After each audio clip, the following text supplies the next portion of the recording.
एक notice out हुआ आपका एम्स के सीआरई की तरफ से, जो आपका 2024 में एम्स सीआरई कंडक्ट हो रहा, उसके लिए एक अमेंडमेंट नोटिस है।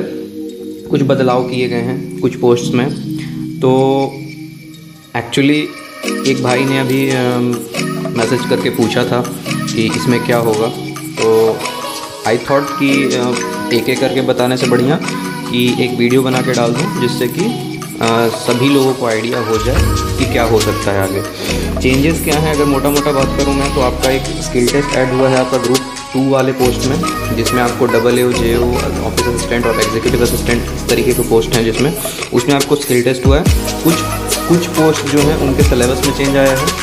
और मेन मुद्दा बात करेंगे हम वीडियो के, मतलब पहले पूरा नोटिस हम लोग देख लेंगे कि क्या आया है, क्या क्या चेंजेस हुए हैं, क्या क्या होने वाला है।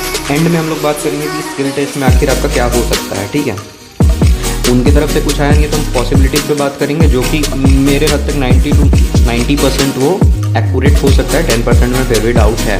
ठीक है, तो जितने भी पोस्ट्स हैं, जितने भी लोग MCRE में जा रहे हैं, चाहे वो अलग अलग पोस्ट के हों, आप इस वीडियो को जरूर देखिए आप। और जिन्होंने फॉर्म अभी तक नहीं फिल किया है उनके लिए और ज़्यादा इंपॉर्टेंट है। जिन्होंने फॉर्म फिल कर दिया उनके लिए तो खैर क्या ही हो सकता है, उनको तो एग्ज़ाम देना ही है एनी हाउ। और जिन्होंने नहीं फिल किया उनके लिए एक और ऑप्शंस आ गया कि इस बेसिस पे क्या आप करोगे या नहीं करोगे, वो आपकी मर्जी है। ठीक है, तो ये आज की वीडियो, ये जो वीडियो है फुल्ली उस बारे में होने वाली है। तो अगर किसी और पर्पज़ से आप वीडियो पे आए हैं तो आप वापस जा सकते हो, अदरवाइज़ आपको ये पता है, आप जानते हो, फिर भी आप वापस जा सकते हो। अदरवाइज़ आप इस वीडियो को एंड तक वॉच कर सकते हो। ज़्यादा लंबा वीडियो नहीं होगा, मैंने अपने हिसाब से जो भी मुझे समझ में आएगा मैं आपको बताने की कोशिश करूँगा। ठीक है, चलिए बात कर लेते हैं हम।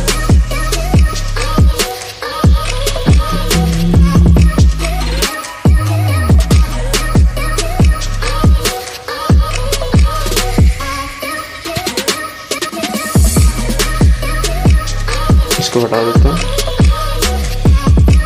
अब आता है ये जो आपका जो आया है, ये है आपका नोटिस। डेट आप देख सकते हो, 20 तारीख की डेट है इसमें। ग्रुप BC आपका जो एग्ज़ाम होने वाला है एम्स 2024 नॉन फैकल्टी का। ठीक है, और इससे पहले 8 आ चुके हैं, तो मैंने एक भी नहीं डाला क्योंकि बहुत ज़्यादा रिलेटिव नहीं थे। किसी में कोई पोस्ट ऐड हो रहे थे, किसी में से घट रहे थे, किसी में UR का ऐड हो रहा था, किसी में SC ST का ऐड हो रहा था, तो ऐसे थे। ये वाला जो है इसमें आपको देखने को अभी मिलेगा कि इसमें जो चेंजेशन आया है वो देखिए। सबसे पहला under section pattern scheme syllabus of examination, यहाँ पे आपको लिखा हुआ है under section 8 pattern scheme syllabus of examination. तो इसमें जो है जो लोग भी इस ग्रुप के लिए अप्लाई कर रहे हैं, ग्रुप कोड 16 के लिए, जिसमें आपका पोस्ट आता है junior medical record officer, medical record officer. AA और JO वाले जो हैं उनका स्किल टेस्ट जो ऐड हुआ है वो भी जस्ट इसी वीडियो में बताने वाला हूँ, उसके लिए अलग वीडियो नहीं बनेगी, बस थोड़ा सा आप लोग वेट कीजिएगा। ये आप इस पोस्ट के लिए तो स्किप करके आगे जा सकते हैं। ठीक है, तो पहला जो पोस्ट है जो चेंज आया है वो आपका जूनियर मेडिकल रिकॉर्ड ऑफिसर इसमें आया है। इसमें क्या हुआ, पब्लिश हुआ था, इसमें मेडिकल रिकॉर्ड्स की जानकारी आपको चाहिए।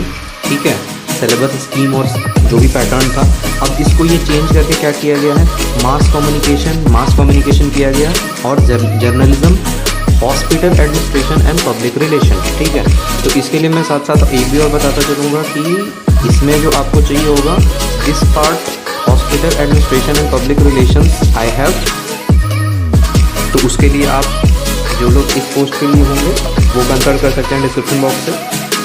ठीक है, दूसरा जो आपका चेंज हुआ है वो 19 नंबर पोस्ट हुआ है, जिसमें lab attendant, laboratory assistant, junior medical laboratory technology lab, इतना this MLT senior laboratory ICU technique, ये सारे जो पोस्ट हैं इनके लिए चेंज हुआ है। इनका सिलेबस दे रखा था general math, English and hospital service related, तो अब ये हो चुका है। अब इसको रीड करना है मेडिकल लेबोरेटरी टेक्नोलॉजीज। ठीक है, इसमें आपको ये चेंज हो चुका है, अब ये वाला नहीं माना जाएगा, इसको अमेंड करके कर दिया गया है। यहाँ टू बी रीड एज कर दिया गया, मतलब यहाँ आपको करना है मेडिकल लेबोरेटरी और टेक्नोलॉजी, इससे रिलेटेड क्वेश्चन आपको देखने को मिलेंगे। ठीक है, ये वाला चेंजेसन आपको यहाँ आया है पोस्ट कोड नंबर 19 में।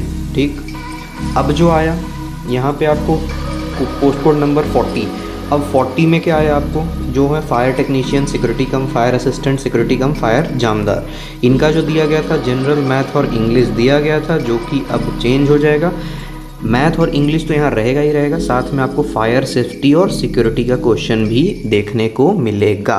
अब इस क्वेश्चन का कहने का मतलब आपको डोमेन वाले पार्ट में जो है, यहाँ जनरली हम डोमेन पार्ट की बात कर रहे हैं, जनरल वाले की नहीं। तो यहाँ जो आपका डोमेन पार्ट में math English as it is है, इसके क्वेश्चन और ऐड हो जाएंगे फायर सेफ्टी और सिक्योरिटी के। तो पोस्ट कोड जो 40 पे फिलअप कर रहे होंगे वो इस बात का ध्यान रखेंगे, 19 वाले इस बात का ध्यान रखेंगे और 16 वाले इस बात का ध्यान रखेंगे कि यहाँ पे आपको इससे क्वेश्चन देखने को मिलने वाला है। जो लोग फॉर्म भर चुके होंगे वो लोग तो खैर इसकी तैयारी कर लें, जो लोग नहीं फिल किया है जिन्होंने, तो वो आप सोच सकते हैं कि आप इसके लिए प्रिपेयर हैं, क्योंकि पहले बस ये था अब ये आ गया, तो आप इसके लिए प्रिपेयर हो या नहीं हो। ठीक है, नेक्स्ट जो हम बात करने वाले हैं वो आ गए हम अपने पोस्ट कोड नंबर 2 पे एंड पोस्ट कोड नंबर 3 पे। ठीक है, अब देखिए 2 की जो बात कर लें, 2 में आपका जो पोस्ट है assistant NS assistant administrative officer, जिसे हम AAO बोल रहे हैं, executive assistant, junior administrative officer या ऑफिस असिस्टेंट NS। ठीक है, अब जो आपका ये क्या था, इसमें स्किल टेस्ट वाला जो कॉलम था वो नील था, और लास्ट टाइम भी ऐसा कुछ हुआ नहीं था, सिंगल सा एक पेपर था, पेपर के बेस पे मेरिट बना था, मेरिट से आपको सिलेक्शन हुआ। अब इसमें स्किल टेस्ट आ चुका है। ठीक है, मतलब अब यहाँ पेपर के बाद आप क्वालिफाई करते हो तो आपको स्किल टेस्ट, ये क्वालिफाइंग नेचर का ही होना चाहिए, क्योंकि मेरिट इसमें इसके बेस पे मेरिट नहीं होता, इसको आपको बस क्वालिफाई करना होता है। तो ये एक जो टेस्ट ऐड हुआ है, ऑब्वियस है कि कुछ लोग यहाँ भी शॉर्टलिस्ट होंगे, तो इसको ऐड किया गया है, यहाँ पे आपका एक स्किल टेस्ट ऐड किया गया। हालांकि यहाँ लिखा नहीं गया है कि क्या होगा। स्किल टेस्ट मतलब क्या होता है, स्किल मतलब इस पोस्ट से रिलेटेड ही कुछ होगा। अब वो क्या होगा वो मैं आपको अभी बताऊंगा जस्ट कि क्या होने के चांसेस हैं। तीसरा जो आपका पोस्ट है data entry operator, junior administrative assistant, JA, lower division clerk, ये वाला जो आ गया आपका DEO, LDC, UDC, ये वाला जो पोस्ट है SSA। यहाँ आपको मेंशन था टाइपिंग टेस्ट, अब यहाँ आपका लिख दिया गया है स्किल टेस्ट। तो इसमें मुझे नहीं लगता बहुत ज़्यादा बदलाव होगा, यहाँ पे इसके लिए टाइपिंग ही मस्ट होता है, तो यहाँ मेरे समझ से एज इट इज़ टाइपिंग ही होगा। ठीक है, उसके अलावा क्या होगा वो आप इस वाले पोस्ट का जब मैं बताऊंगा तो सेम वही चीज़ आपके लिए भी हो सकता है, अगर उसके अलावा कुछ हुआ तो। ठीक है, तो यहाँ स्किल टेस्ट में मेरे समझ से बस टाइपिंग टेस्ट ही होना है, नाम बस इन्होंने स्किल टेस्ट रख दिया। LDC UDC में आप क्या ही स्किल के चेक करोगे, टाइपिंग का ही तो देखोगे ना, लोअर डिवीजन क्लर्क और upper division clerk, junior administrative assistant का। 50 नंबर प्रोग्रामर में आपका नील था, अब यहाँ आपका स्किल टेस्ट आया है। तो यहाँ तो मैं बता दूँ कि जो लोग प्रोग्रामर के लिए जा रहे हैं उनको ऑब्वियस स्किल टेस्ट में कुछ प्रोग्राम रन करने को कहा जाएगा या कोई छोटा सा प्रोग्राम बनाने को कहा जाएगा। इस टाइप का एक टेस्ट आपका लिया जा सकता है जो लोग 50 नंबर के लिए जा रहे हैं। थोड़ी बहुत और चेंजेस हैं इसमें, हम क्या कर सकते हैं, correction in nomenclature of post annexures. यहाँ देखिए, यहाँ बस नाम बदला गया है। एम्स भोपाल में 21 नंबर का जो था जूनियर एडमिनिस्ट्रेटिव ऑफिसर का, वो आपको ऑफिस असिस्टेंट कर दिया गया है। 8वें नंबर का पोस्ट कोड 7 में स्पीच पैथोलॉजिस्ट था, यहाँ पे स्पीच पैथोलॉजिस्ट मतलब ये स्पीच थेरेपिस्ट को बस हटा दिया गया है। 9 में manifold technician gas steward gas keeper था, यहाँ मैनीफोल्ड टेक्नीशियन कर दिया गया, सिर्फ और सिर्फ गैस स्टीवर्ड का, मतलब ये वाला आपका गैस कीपर यहाँ से हटा दिया गया है। ठीक है, आगे बात कर लेते हैं। करेक्शन इन एसेंशियल क्वालिफिकेशन में भी यहाँ पे किया गया है एक ये वाला publish essential qualification in column 6, ये आपका है ग्रुप कोड 7 के लिए, सीरियल नंबर 8 में कह रहा है। इसेंशियल यहाँ पे है आपका BSc in speech, BSc degree in speech and hearing from recognised university, desirable है MSc दिस। एसेंशियल क्या हो जाएगा आपका, bachelor in audiology and speech language pathology from RCI recognised institute university in the, ये हो गया आपका, ये छोटा सा चेंज इसमें आया एजुकेशनल क्वालिफिकेशन में। एम्स पटना के लिए एडिशन ऑफ पोस्ट हुए हैं ग्रुप कोड 20 में, सीरियल नंबर 47। आपका ऑफिस स्टोर अटेंडेंट मल्टीटास्किंग में जो है एम्स पटना में पे लेवल 1 में इसेंशियल यहाँ पे ये दिया हुआ है। एडिशन ऑफ पोस्ट यहाँ पे किया गया है, तो यहाँ पे 6 UR, अब पहले कितने थे वो आप लोग देख लेंगे। यहाँ पे UR के 6 हो गए हैं, SC 2 हो गए हैं, टोटल आपका 8 हो गया है, एक्स सर्विसमैन 1 है। ठीक है, अब देखिए, अब यहाँ तक जो बात था आपका था इस नोटिस का, जो नोटिस एम्स के तरफ से आपका आया है। अब बात कर लेंगे हम लोग स्किल टेस्ट का कि स्किल टेस्ट में क्या हो सकता है। यहाँ पे जो इस वाले पोस्ट में जो आपका दिया गया है दिस स्किल टेस्ट, इसमें क्या हो सकता है, तो इसके लिए हम सबसे पहले चलेंगे अपने नोटिफिकेशन का जो ओरिजिनल नोटिफिकेशन था इसका, उसका हमने एक स्क्रीनशॉट ऐड किया है इसमें। उसके बेसिस पे मैं आपको थोड़ा सा समझाने का कोशिश करूँगा कि देखिए ये वाला जो पोस्ट कोड नंबर 2 था, इसमें पहले आपका क्वालिफिकेशन क्या कह रहा है। क्वालिफिकेशन कह रहा है कि आपके पास 3 साल का बैचलर डिग्री होना चाहिए, ठीक है, किसी भी रिकॉग्नाइज यूनिवर्सिटी इंस्टीट्यूशन से। वर्किंग नॉलेज आपका कंप्यूटर का होना चाहिए, MS power point, MS word और MS ऑफिस और MS पावर पॉइंट। तो अभी मैं आपको अगर मैं बताऊं, काफ़ी सारे ऐसे एग्ज़ाम होते हैं जहां MS ऑफिस और MS पावर पॉइंट का एक छोटा सा टेस्ट लिया जाता है। अब यहाँ पे आपको लिखा है अगर सेकंड में कि आपके पास ये नॉलेज कंप्यूटर की होनी चाहिए एंड ब्रैकेट में मेंशन है MS ऑफिस और MS power point, that's means कि आपका जो स्किल टेस्ट रहने वाला है वो इसी के अकॉर्डिंग, इसी के आसपास आपको देखने को मिलेगा। जैसे मैंने एक बार BHU का वीडियो डाला था, वो भी चैनल पे होगा, उसके रिगार्डिंग जो कंप्यूटर प्रोफिशिएंसी टेस्ट जिसे हम बोलते हैं, ठीक है, उसमें आपको क्या होता है कि आपको छोटा सा एक टाइम दिया जाएगा 10 से 15 मिनट का, उसमें आपको एक प्रेजेंटेशन तैयार करना होगा, ठीक है। उसमें आपको टॉपिक्स बता दिए जाएंगे कि आपको ये मतलब अलग अलग बताया जा सकता है। कहीं आपको बोला जाएगा कि इसमें हेडर ऐड करना है, फुटर ऐड करना है, ये आपका टॉपिक है, इसको आप कैसे अरेंज करोगे, इसको कैसे आप मतलब एज अ आपको लिमिटेड टाइम में एक पावर पॉइंट प्रेजेंटेशन बनाना होगा। सिंपल सा मतलब इतना है। उसमें आपको 30 मिनट्स, 15 मिनट्स, 20 मिनट्स कुछ भी अलॉट किया जा सकता है। MS ऑफिस में भी सेम वर्ड है। MS ऑफिस में तो पूरा का पूरा आपका पैकेज ही आ जाता है कि इसमें आपको कुछ भी करने को बोला जा सकता है। MS वर्ड में आपको कुछ टाइप करके या कुछ काम करने को बोला जा सकता है। इस टाइप से आपका स्किल टेस्ट रहने वाला है अकॉर्डिंग टू मी। मैं क्लेम नहीं कर सकता क्योंकि अभी तक एम्स की तरफ से ऐसा कुछ ऑफिशियली आया नहीं है। ऑफिशियली कब आएगा इसका? ऑफिशियली आएगा आई थॉट कि एग्ज़ाम होने के बाद जब स्किल टेस्ट की बारी आएगी तभी पता चलेगा प्योर कि आखिर होने क्या वाला है। स्किल टेस्ट तो अभी होगा, ये तो कंफर्म हो गया क्योंकि उन्होंने अमेंड करके डाल दिया।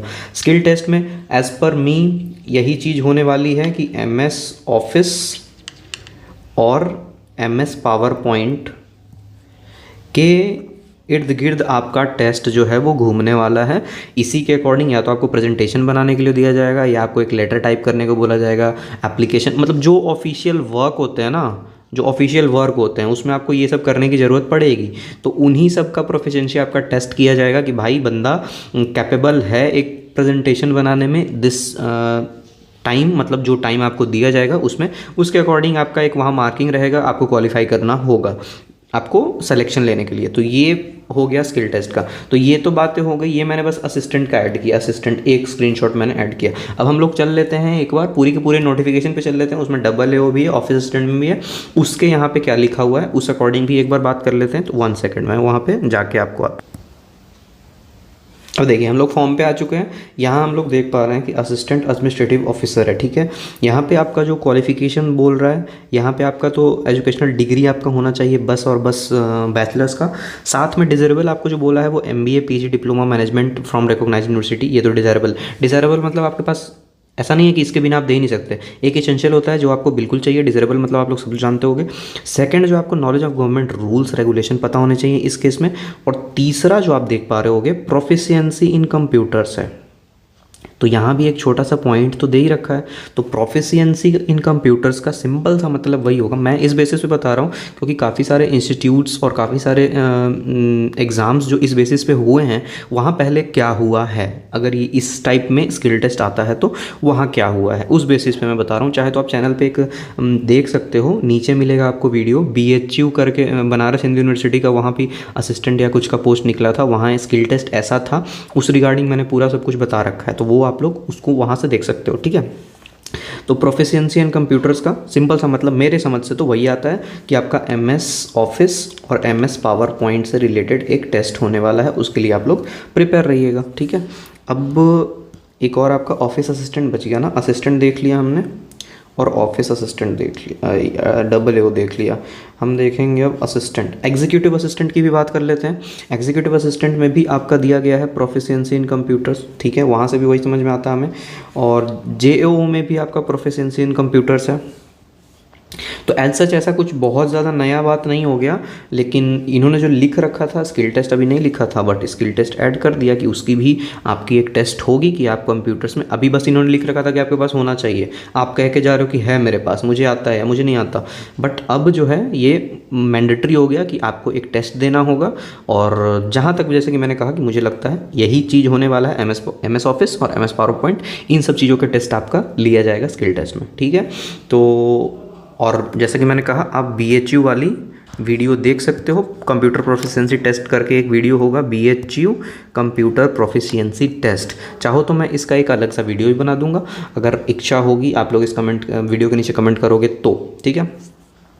और बाकी जहाँ तक बात रही एक, ठीक है, तो बाकी सब कुछ मैंने आपको बता दिया मेरे अकॉर्डिंगली क्या हो सकता है क्या नहीं हो सकता। तो जो लोग फॉर्म किए बहुत ज़्यादा पैनिक ना करें, बस आपको थोड़ा सा वर्क करना होगा MS ऑफिस और MS पावर पॉइंट पे। मेरे हिसाब से इससे अलग कुछ नहीं होगा, क्योंकि यहाँ पे टाइपिंग टेस्ट में होगा नहीं कि आपको टाइपिंग करके होना होगा या आपका टाइपिंग का स्पीड चाहिए, ऐसा कुछ नहीं होगा तो यही होगा जहाँ पे जो कुछ सब चीज़ में मेंशन है, MS ऑफिस या MS power point, that's it.